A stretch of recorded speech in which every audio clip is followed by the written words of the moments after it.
Йоу, достар, барлықтарына сәлем, сендермен мен бүгін елдермін. Бүгін бізде осындай видео, лайфхак түрінде болатын видео. Мысалы, кім Excelде жұмыс істейді, мысалы, соларға өмірлерін, жұмыстарын былайша айтқанда жеңілдету үшін арналған лайфхак десем болады осы видео. Сол үшін, мысалы, қараңдар, сендер осылай міне жаздыңдар ғой, бір деп жаздыңдар мысалы осы жерге. Сендер оны осылай таблицаны толтыру керексіңдер, мысалы, нешеге шейін 200-300-ге шейін мысалы. Сендер енді отырмайсыңдар осылай каждый бір-бірден ше.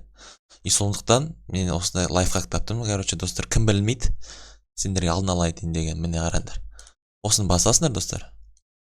И осы точка тұр ғой, жасыл точка, көрдіңіздер ма? Осы жасыл точканы астыға шейін созамыз. И жанында тұр 3 деген цифра, оған қарамаймыз. И астыға түсіреміз, мысалғы, сол жақ бетте тұрған цифралар, мысалғы 40-қа шейін апарайшы, міне достар, көрдіңдер ме? 40 деген сол жақ цифра, сол жақ бетінде тұрған цифраға тақадым, міне жеткіздім.